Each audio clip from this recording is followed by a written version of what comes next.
Bom dia, irmãos. Feliz sábado. É um privilégio estar mais uma vez aqui com vocês para que nós possamos ouvir um pouco da palavra de Deus.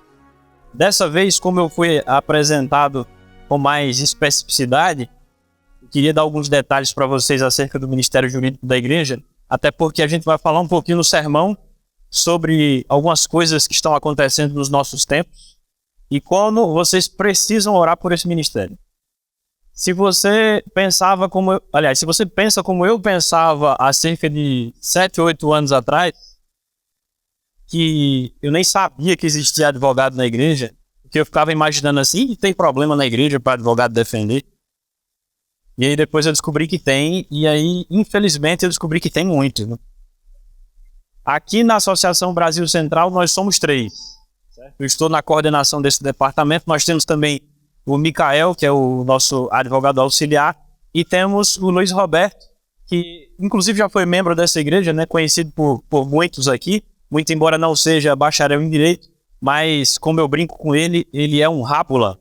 Para quem é da área sabe que o rápula é uma pessoa habilitada para a função jurídica, muito embora não tenha a formação específica para isso, né? Tem um nomezinho chique que fala hoje que é paralegal, ou paralegal, né? Mas aqui nós tomamos conta da região da Associação Brasil Central, que corresponde aí a basicamente 80%, 90% do estado de Goiás, né? São 370 igrejas e 9 escolas. Mas hoje nós vimos para falar sobre a palavra de Deus. Em um dos momentos voltaremos a esse assunto. Mas eu já peço que você abra aí a sua Bíblia no Evangelho de Jesus Cristo, segundo o relato de João. João, capítulo 14. Antes de fazer a leitura, eu queria fazer mais uma oração com vocês para que o Espírito conduza esse estudo neste momento. Senhor Deus, maravilhoso Pai, estamos aqui na Tua casa, no Teu santo dia, com a Tua palavra aberta, Senhor. Aquela palavra que criou as coisas do nada. Que neste momento, Senhor, seja derramado sobre nós o Teu Santo Espírito, para que nós possamos compreender as palavras que o Senhor tem para nós durante essa manhã. Nesse momento nós te pedimos, Senhor, que o Senhor afaste todas as opiniões pessoais, as experiências, as opiniões filosóficas, as influências culturais, que neste momento, Senhor, prevaleça a Tua palavra e somente ela. Nós te pedimos isso em nome do Teu Filho amado Jesus. Amém. Antes de ler aqui os versos, queria perguntar para você já esperou muito por alguma coisa na sua vida?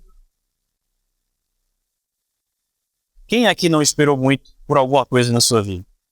Eu me lembro de alguns momentos de espera muito marcantes na minha vida. E se eu faço uma análise de toda ela, é pouca, né? Como o Vinícius falou aqui, mas eu me lembro de alguns momentos em que eu esperei muito sobre determinada coisa.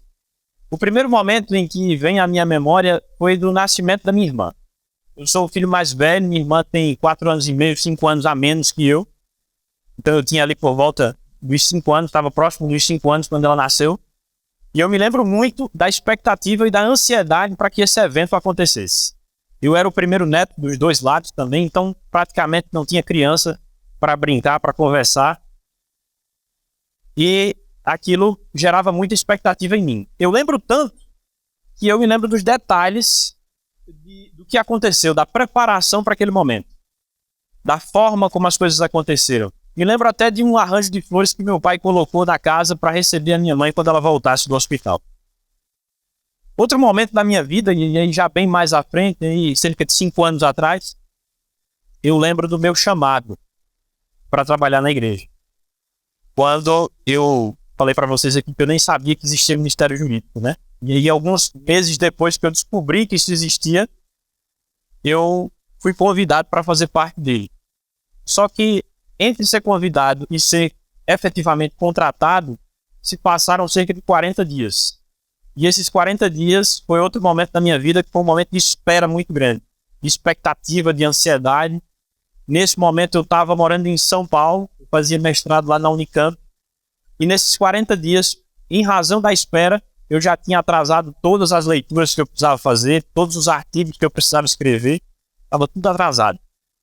Eu me lembro que eu liguei para o advogado da União Leste, foi o território do meu primeiro campo em que eu trabalhei, e eu perguntei assim: Leonardo, vocês vão me contratar ou vocês não vão? Porque o tempo que já se passou, se eu não voltar agora para fazer minhas atividades do mestrado, nem eu vou ser contratado por vocês e eu vou perder os créditos das disciplinas que eu estou pagando esse semestre aqui. Aí ele falou assim: não tenho nenhuma previsão, não posso te dar nenhuma certeza. E eu continuei com aquela expectativa, né? E sempre buscando aí depositar essa expectativa em Deus, para que Ele conduzisse o momento, né? Para que Ele tomasse nas suas mãos e providenciasse o que fosse necessário. Inclusive, acalmar o meu coração. Mas nesses versos que nós vamos ler aqui, se tratam de momentos de espera infinitamente maiores do que aqueles pelos quais já passamos na nossa vida. No contexto em que essas coisas aconteceram, essas pessoas que ouviram essas palavras, os discípulos, estavam permeadas, estavam cheias dos seguintes sentimentos: tristeza, vergonha, perplexidade. Eles estavam vacilantes e angustiados. Eles estavam tristes pela iminente partida de Jesus Cristo. Eles sabiam que isso iria acontecer. Eles estavam envergonhados pelo egoísmo puéril, juvenil, que tinha sido expresso na pergunta de quem seria o maior no reino do céu. Quando eles se deram conta daquele egoísmo, eles ficaram envergonhados. Eles estavam perplexos pela predição de que Judas trairia Jesus e de que Pedro o negaria e os demais iriam fugir. Eles estavam perplexos diante dessa informação. Eles estavam vacilantes porque eles ficavam pensando assim: mas como é que pode o Senhor do Universo ser traído, ser abandonado, ser sacrificado? E aí aquilo começou a criar uma certa dúvida. Eles ficaram vacilantes na pé dele naquele momento. E eles estavam angustiados pelas coisas que iriam acontecer pela frente. Eles estavam esperando que elas acontecessem, mas eles estavam extremamente angustiados porque eles não sabiam como elas iriam acontecer. E a dúvida trouxe para eles justamente esse peso dessa angústia. Mas aí Jesus começa a responder todos esses sentimentos com as seguintes palavras. Versículo 1 do capítulo 14 de João: que o coração de vocês não fique angustiado. Vocês creem em Deus, creiam também em mim. Na casa de meu pai há muitas moradas. Se não fosse assim, eu já lhes teria dito, pois vou preparar um lugar para vocês. E quando eu for e preparar um lugar, voltarei e os receberei para mim mesmo, para que onde eu estou, vocês estejam também. O primeiro aspecto dessa resposta aqui está nas duas palavrinhas do primeiro verso que nós lemos aqui: crede e credes. Essas duas palavras, a primeira no indicativo, indicando se você crê em Deus, e a segunda no imperativo, crede também em mim. Jesus está falando para aqueles discípulos mais ou menos assim: vocês não falam que acreditam em Deus? Acreditem também em mim e nas coisas que eu falei para vocês e nas coisas que eu vivi com vocês nesses últimos 3 anos de ministério. Acreditem em mim. Tem muitas versões bíblicas que vão aperfeiçoando um pouquinho, não diria aperfeiçoando, mas trazendo para mais próximo da nossa linguagem alguns versículos da palavra de Deus, né? Por exemplo, esse que eu acabei de ler para vocês aqui está na versão Nova Almeida atualizada e não tem a palavra "não se turbe", como algumas das versões que vocês têm na mão aí devem ter. Mas se a gente pudesse trazer para ainda mais próximo de nós o que Jesus estava falando nesse momento aqui, ele estava dizendo para os discípulos assim: continuem confiando em mim. Vocês não experimentaram todas essas coisas, vocês não ouviram todas essas coisas, vocês não creem em Deus, então continuem confiando em mim. Há remédio para todas as angústias que vocês estão passando, para todos os sentimentos que vocês estão sentindo de forma negativa, há alívio em mim. Era exatamente isso que Jesus estava falando para eles naquele momento. E aí no versículo 2, continuando essa resposta, né? Ele fala, na casa de meu pai há muitas moradas. Qual o significado para nós hoje de moradas? Quando fala na sua casa, na sua residência, o que é que você pensa? Talvez muitos aqui tenham morado no mesmo endereço desde que nasceram até o dia de hoje.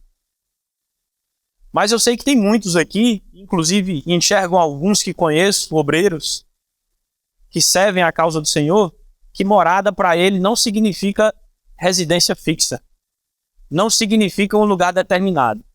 Eu, por exemplo, nessas quase 30 anos de vida, morei em 5 lugares diferentes.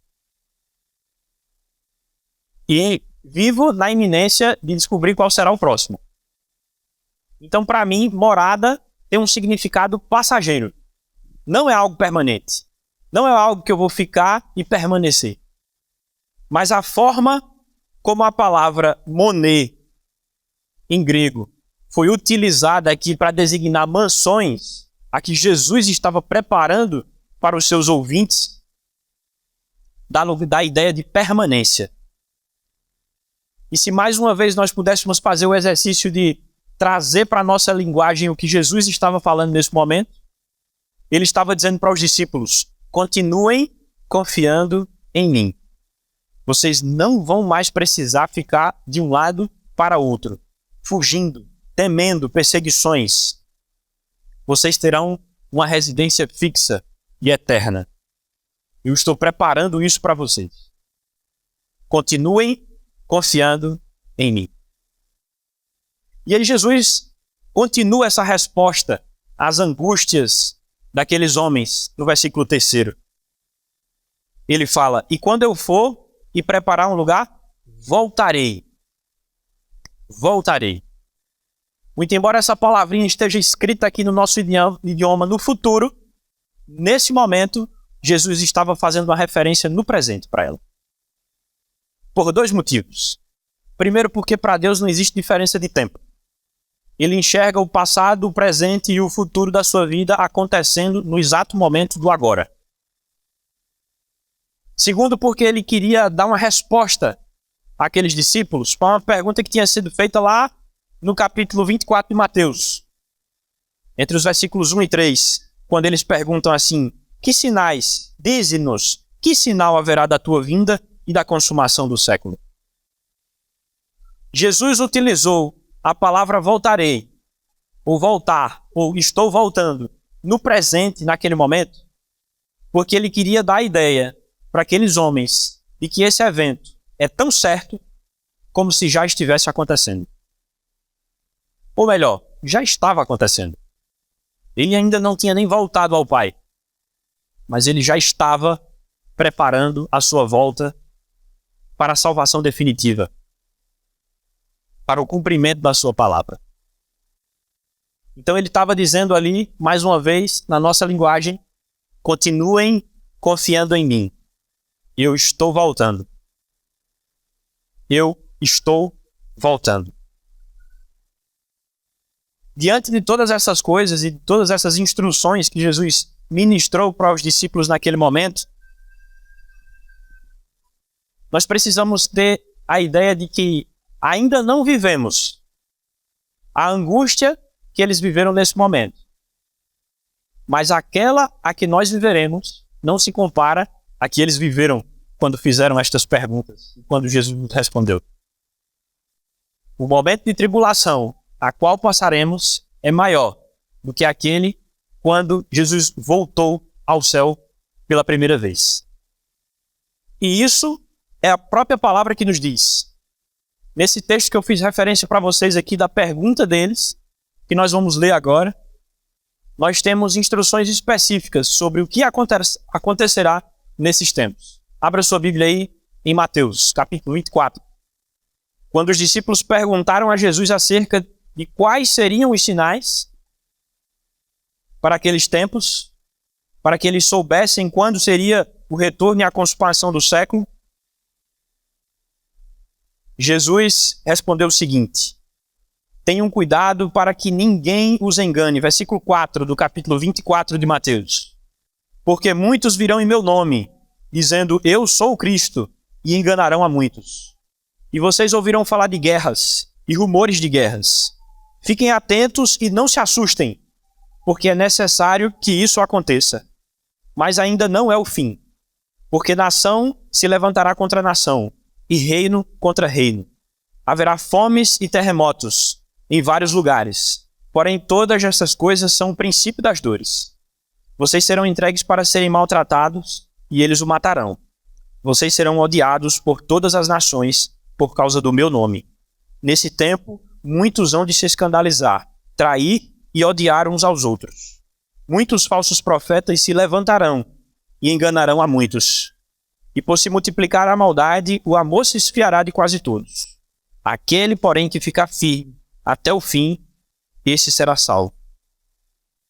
E será pregado o evangelho do reino por todo o mundo, para o testemunho a todas as nações. Então virá o fim. Jesus falando sobre esse momento de tribulação, sobre essa angústia que nós passaremos, eu e você passaremos, ele listou uma série de coisas aqui. Aparecimento de falsos profetas, guerras e rumores de guerras, perseguições religiosas, traições e esfriamento do amor. E após tudo isso, o evangelho seria pregado em todo o mundo, como sinal de consumação do século, como sinal da segunda vinda de Jesus Cristo. Mas aqui eu queria fazer uma parte e comentar uma especificidade do versículo 6, quando mais uma vez Jesus fala assim, não vos perturbeis. Esse não vos perturbeis, nesse contexto aqui, guarda alguma semelhança com o que nós vimos lá em João 14, nos versículos de 1 a 3? Será que guarda? Talvez nós pudéssemos falar justamente que Jesus aqui também estava falando, continuem confiando em mim. Não se perturbe. O cenário é difícil, é ruim, pode trazer medo. Não se preocupe com isso. Continue confiando em mim. O mesmo espírito do texto que inspirou João 14:1, inspirou Mateus 24. E esse alerta aqui, a gente sabe que quando as coisas se repetem muito na Bíblia, é porque existe uma mensagem específica, existe uma mensagem, aliás, que se traduz em vários tempos e ocasiões e contextos, não apenas para aqueles que estavam sendo direcionados nesse momento aqui. Há uma repercussão escatológica para esse continuem confiando em mim. O espírito do texto que estava presente em Mateus 24, em João 14, também estava lá em Daniel 12. No versículo 15 aqui de Mateus 24, fala o seguinte, quando, pois, vocês virem situado no lugar santo, o abominável da desolação, de que falou o profeta Daniel, quem lê, entenda. Aqui está fazendo uma referência direta à profecia que foi revelada a Daniel lá no capítulo 12. O versículo 1 desse capítulo fala o seguinte, nesse tempo se levantará Miguel, o grande príncipe, o defensor dos filhos do povo de Deus, e haverá tempo de angústia, como nunca houve, desde que existem nações até aquele tempo. Mas naquele tempo o povo de Deus será salvo, todo aquele que for achado inscrito no livro da vida. E aí a profecia continua, tem uma série de revelações, mas o que eu destaco como mais importante aqui seria o mesmo espírito do texto que falou aos discípulos, falou a Daniel nesse momento. Lá no versículo 8, Daniel faz a seguinte pergunta para Deus. Eu ouvi, mas não entendi. Então perguntei, meu Senhor, qual será o fim destas coisas? Veja, 530 anos antes do que foi inspirado nos dois relatos do Evangelho, o mesmo espírito do texto fala, e respondeu a Daniel, siga o seu caminho, porque estas palavras estão encerradas e seladas até o tempo do fim. Siga o seu caminho. Aqui está mais uma mensagem de conforto. Mais uma mensagem de Jesus Cristo dizendo, continue confiando em mim. Isso não é motivo de perturbação para você. Ou não deve ser. Ou não deve encontrar perturbação no seu coração. Mas qual é o fim destas coisas? Aqui não houve uma revelação exata, específica para Daniel, mas isso está revelado no texto sagrado. Mas antes de falar acerca do fim destas coisas, ou qual será o fim destas coisas, mais uma pergunta angustiante, né? Que foi proferida ali pela boca de Daniel, a gente precisa falar um pouquinho do contexto em que nós estamos vivendo.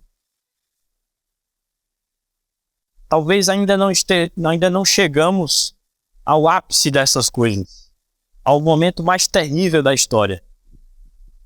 Mas se você para observar a história da igreja recente, 20 anos para cá, 30 anos para cá, não sei quantos se lembram aqui que há uns 20 anos atrás a gente falava muito na igreja de janela 1040. Na época daqueles slidezinhos no retroprojetor. Janela 1040 é uma região geográfica ali da Ásia em que é muito difícil a pregação do evangelho. E eu me lembro que quando eu era criança eu ficava angustiado pelas coisas que se falavam, pelos relatos que se ouviam das coisas que aconteciam lá.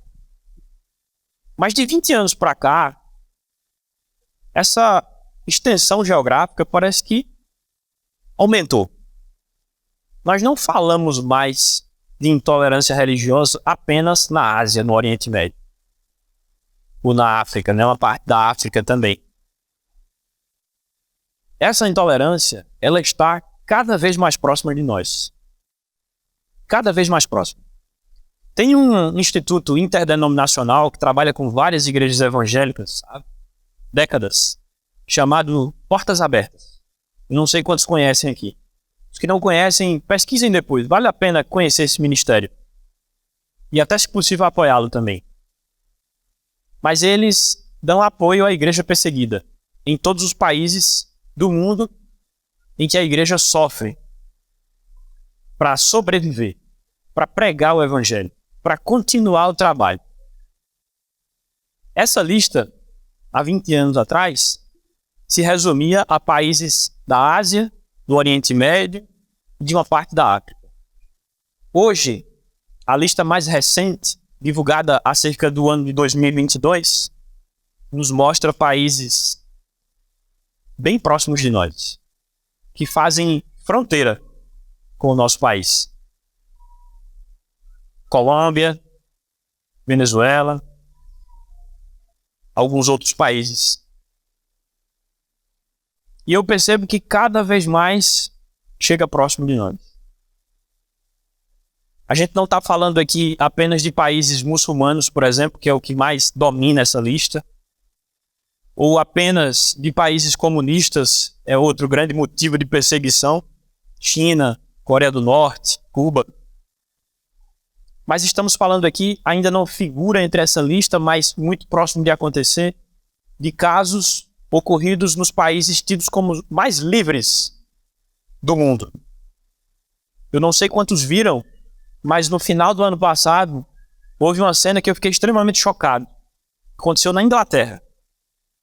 Uma senhora se dirigiu à frente de uma clínica de aborto para orar. Para orar por aquelas mulheres que estavam prestes a fazer aquele procedimento lá dentro, a promover aquele assassinato. Essa mulher, ela não foi para esse lugar com um megafone. Ela não foi para esse lugar com uma faixa dizendo alguma coisa. Ela não foi protestar. Ela não foi acompanhada. Ela sequer estava verbalizando, sonorizando a sua oração. Esse vídeo está na internet, facilmente encontra-se legendado, vocês podem atestar essa informação. Chegam 2 policiais e perguntam o que ela está fazendo ali. Se ela está fazendo algum tipo de protesto. Ela fala que não. Eles perguntam se ela está esperando alguém dentro da clínica. Ela fala que não. Depois eles perguntam se ela está orando. E ela fala assim, pode ser que sim. Ela não dá uma certeza, mas ela diz assim, pode ser que sim. E aí eles insistem. Você está orando mentalmente? Ela fala, estou. E aí eles falam assim, você gostaria, por favor, de nos acompanhar até o distrito policial? E ela fala, não há nenhuma razão para eu acompanhar vocês ao distrito policial se eu não estou cometendo nenhum crime. E aí eles falam, então se a senhora não quer acompanhar voluntariamente, nós estamos dando ordem de prisão e a senhora está sendo presa. por orar, silenciosamente, na frente de uma clínica de aborto. Essa clínica não era no Paquistão, no Afeganistão, não era em algum país hostil da África, não era na Coreia do Norte, era na Inglaterra. Talvez o país berço das liberdades, né? Veja, quando se discute sobre essas coisas, sobre perseguição, sobre anticristianismo, nós não estamos de maneira alguma partidarizando nada. Nós não temos nenhuma distinção da perseguição que vem de religiões hostis, de filosofias políticas hostis à esquerda, à direita. Não. Até porque esses modelos econômicos que dividem as posições políticas em espectros diferentes, e aí dando nome aos bois, capitalismo e comunismo, eles são padrinhos uns dos outros. O verdadeiro inimigo deles é o cristianismo. E eles estão unidos, empenhados contra a pregação do evangelho. Indistintamente. Seja qual país for. Seja qual país for. E eu fiquei mais assustado ainda com as coisas que eu vi acontecer depois que eu entrei no Ministério Jurídico da Igreja e a gente vai para a linha de frente e percebe as coisas acontecendo às nossas portas. E às vezes a igreja não sabe disso. É importante que se saiba. Primeiro, para que nós tenhamos noção da urgência da mensagem que está se pregando aqui. Segundo, para que nós peçamos orientação do Espírito Santo em como proceder. Porque não é fácil, precisa de estratégia. Eu estava lendo sobre a profecia de Daniel aqui. Se a gente volta para o capítulo 1, a gente vê como Daniel usou estratégia contra o reino da Babilônia. Ele estava com Deus, mas ele foi sábio, calmo e agiu com estratégia. Da mesma forma, precisamos agir agora. Esses tempos em que nós passamos dentro de casa, reclusos, foram um ensaio, um balão de ensaio para o fechar das portas da nossa igreja. Eu estava na Bahia na época, mas alguns advogados da igreja fazem parte de uma associação chamada ANAJURI, Associação Nacional de Juristas Evangélicos. Essa associação, durante a pandemia, ela congrega ali vários advogados de diversas denominações. Nós montamos um núcleo de observação das liberdades civis e fundamentais. Os advogados ali estavam empenhados em verificar os decretos que haviam sido expedidos, as leis, as coisas que estavam acontecendo e verificar se havia alguma restrição à liberdade religiosa dentro daquelas ordens provindas das nossas autoridades. Eu examinei diversas, de várias regiões do país, então eu não vou citar especificamente esse caso que eu vou contar aqui para vocês, para que não atrapalhe a relação institucional que a igreja tem com essas autoridades. Mas em determinada unidade federativa da nossa União, houve um decreto no retorno das atividades que permitia o culto aos domingos, mas proibia aos sábados. E aí, quando a gente tomou conhecimento desse decreto, fomos analisar, fomos entrar em contato com a assessoria do gabinete do governador para que nós pudéssemos fazer a mudança disso, né? Pudéssemos trabalhar para que fosse permitido também o funcionamento das igrejas aos sábados. Afinal de contas, não é prerrogativa do Estado determinar qual dia a igreja tem que funcionar. Não é sequer prerrogativa do Estado dizer se a igreja deve abrir ou não, porque ele não tem poder sobre isso. São duas esferas de soberania diferentes, distintas. Se fala muito de laicismo para respeitar o poder público e não influenciar ele com a religiosidade alheia. Mas não se fala na via de contramão, né? Que é para as autoridades não influenciar com as suas posições filosóficas, ideológicas, políticas, os nossos espaços de culto, a nossa confissão de fé. E aí, quando entramos em contato com essa assessoria, para nossa surpresa, eles disseram que não sabiam quem eram os adventistas do sétimo dia. Mas nós estamos falando de um estado em que há por volta de 400 igrejas adventistas nesse estado, tem cerca de 30 mil membros e acho que 11, 12 escolas grandes. Temos aí 7, 8 mil alunos nesse estado. Você acha mesmo que o governo do estado não sabia quem era a igreja adventista? Com certeza. Com certeza sabia. Sem dúvidas. Mas aquilo era um balão de ensaio para saber qual seria a repercussão. Como vão reagir? Será que vão fazer oposição? Será que vão aceitar calmamente e se submeter? Opa, desculpa, não sabíamos que vocês guardavam o sábado. Vamos modificar o decreto. No outro dia sai um decreto permitindo o funcionamento dos cultos no sábado. E aí, naquele momento, está resolvida a situação. Mas ali, nas entrelinhas, eu percebi que já estava se ensaiando as medidas que serão tomadas mais à frente. Passado esse momento, voltamos a congregar aqui. Sinto falta de muitos irmãos presencialmente, né? Muitos acabaram ficando no online e não voltaram mais. Mas passado esse momento, demos uma respirada um pouco de liberdade. Voltamos a fazer as nossas atividades, a nos congregar, a sair às ruas para fazer distribuição de literatura. Já tivemos 2 impactos de esperança depois disso. E aí talvez, o que aconteça com a igreja? Um certo relaxamento. Está tranquilo. Continuamos experimentando liberdade. Mas aí, de repente, começa a aparecer algumas coisas. Algumas iniciativas de poderes em esferas de poder maior, mais altas, restringindo liberdade. Edição de leis, de regulamentos, que interpretem o que eu posso falar e o que eu não posso falar da Bíblia. Veja só. O Estado quer me dizer como deve ser interpretada a Bíblia. Em qual contexto eu posso citar os versos que aqui estão escritos? Em quais condições? Muito embora vivamos sobre um aparente ambiente de liberdade, os poderes se organizam e se reorganizam na estratégia de convencer, porque isso não será uma imposição imediata. Porque se assim o fosse, não teria apoio popular. Mas as coisas vão acontecendo de modo que vão nos cercando, nos arrodeando, até fechar o cerco. Até com que isso se torne tudo muito aceitável, muito palatável para todos nós. Nós temos hoje em andamento, nas nossas casas legislativas, um projeto de lei que pode comprometer seriamente a pregação do Evangelho. Que pode censurar alguns versos da palavra de Deus, muito embora eles digam que não. Mas é tão verdade que a repercussão pública disso na mídia foi exatamente essa.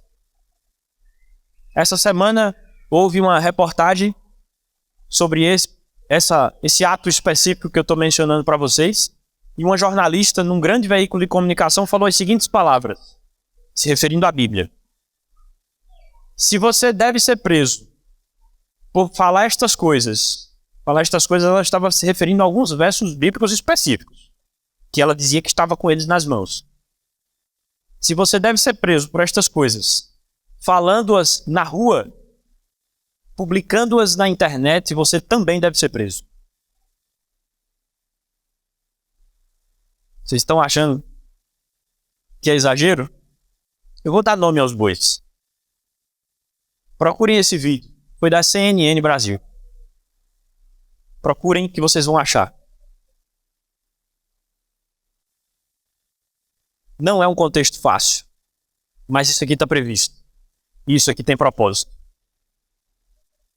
Muito embora precisamos nos opor a estas coisas, dentro da nossa esfera de atuação, na pregação do Evangelho, falando sobre a verdade da palavra de Deus, isso há um propósito para reavivamento da igreja. Estudando sobre essas coisas tecnicamente, preparando o sermão durante essa semana, eu vi um texto do Espírito de Profecia que me chamou muita atenção. E que, muito embora fosse mais leve na posição contra estas coisas, me confortou demais. Foi como continue confiando em mim, como a gente leu aqui nos Evangelhos, como a gente leu na profecia de Daniel. O texto está lá em O Maior Discurso de Cristo, página 33. Deus fala, através do Espírito de Profecia, da seguinte forma: em todos os séculos escolhidos, mensageiros de Deus têm sido ultrajados e perseguidos. Não obstante, mediante seus sofrimentos, foi o conhecimento de Deus disseminado no mundo. Todo discípulo de Cristo tem de ingressar nas fileiras e levar avante a mesma obra, sabendo que seu inimigo nada pode fazer contra a verdade, senão pela verdade.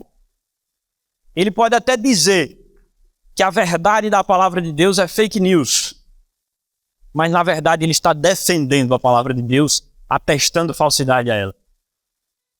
E o texto continua: Deus pretende que a verdade seja posta pela frente, se torne objeto de exame e consideração, a despeito do desprezo que lhe votem.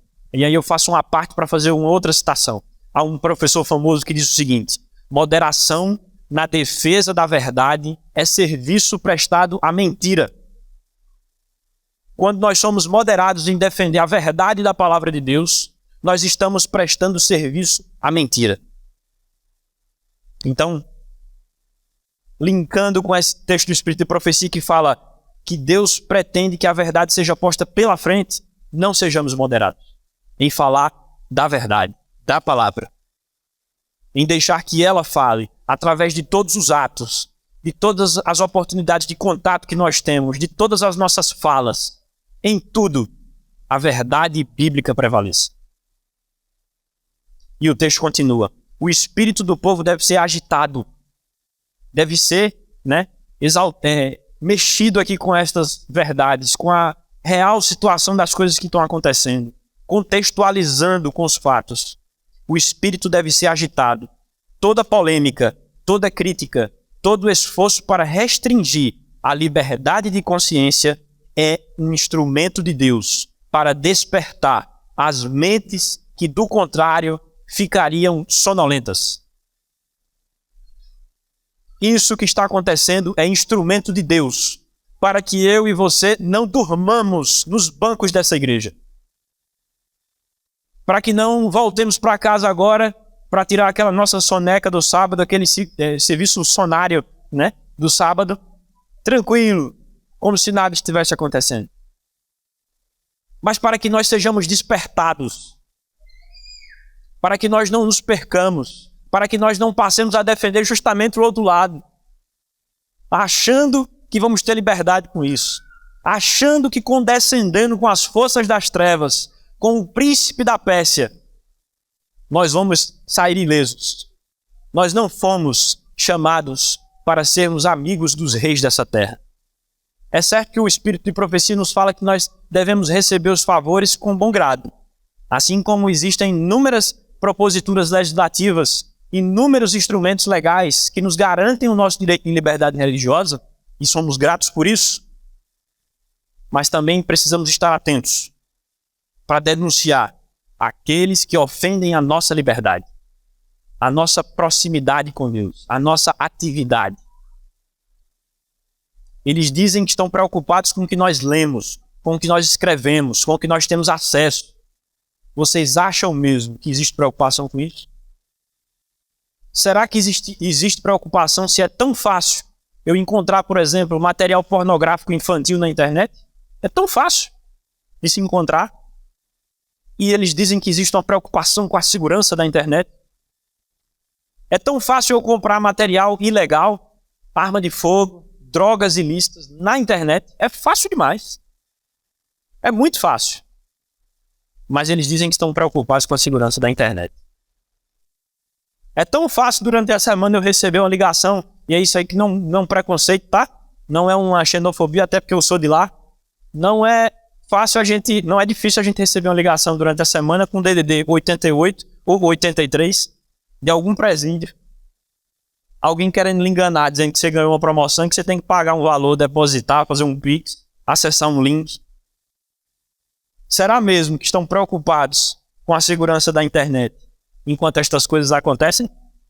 Enquanto existe celular lá dentro do presídio? E é fácil de entrar?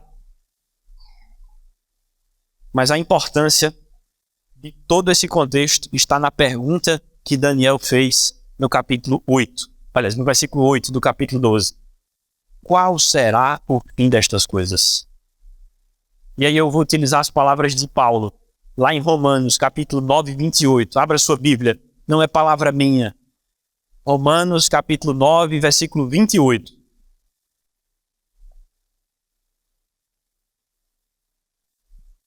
O fim destas coisas será exatamente isso aqui, olha.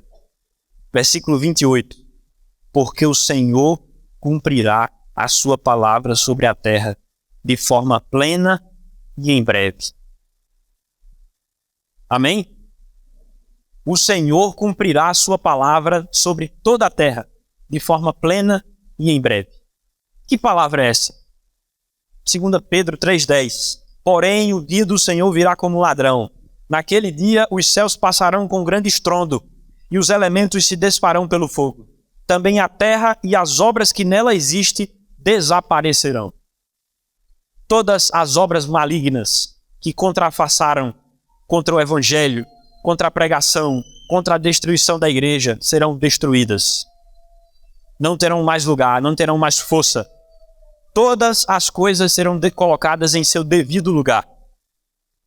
Jesus venceu por meio do sacrifício que foi feito momentos depois daquelas palavras que ele falou para os discípulos lá em João 14. E a gente entende o porquê delas se cumprirem em breve, como o apóstolo Paulo está falando, justamente pelo contexto que nós aplicamos lá. O contexto sombrios que nós vivemos. Os sinais adversos indicam para uma ação que já está acontecendo. Jesus já está voltando. E ele está falando para você e para mim hoje. Continue confiando em mim. As crises, elas estão vindo. Os problemas estão aparecendo. As tempestades estão ameaçando. Se você olhar para o céu, você já vai ver a nuvem negra se aproximando. Os ventos contrários já conspiram contra nós. As sombras vão cair sobre a igreja. A perseguição virá, ela já está acontecendo. A cruz é inevitável. As prisões, os açoites. A cruz vai voltar a ser um espetáculo horrendo para o mundo. Cuspirão no nosso rosto, nos matarão, nos perseguirão. Mas Jesus venceu sobre todos eles. E teve um verso da profecia aqui de Daniel que eu deixei de ler para vocês, propositadamente, porque eu queria ler ao fim. No capítulo 13, Deus fala o seguinte para Daniel. O segundo continue confiando em mim. Lá no capítulo 9, ele falou, siga seu caminho, né? No versículo 9. No versículo 13, ele fala, quanto a você, mais uma vez ele diz, siga o seu caminho até o fim. Você descansará, e ao fim dos dias se levantará para receber a sua herança. Ainda que essas coisas nos alcancem, ainda que essas portas sejam fechadas, ou antes disso, ainda que essa transmissão seja restringida ao seu alcance, seja derrubada, seja proibida de acontecer, ainda que todas essas coisas aconteçam, ainda que nós morramos, que essa igreja seja destruída, que não fique pedra sobre pedra desse lindo templo, ainda que nós percamos a nossa vida, nós descansaremos. Mas naquele dia, onde todas as coisas serão colocadas em seu devido lugar, nós levantaremos para receber a nossa recompensa eterna.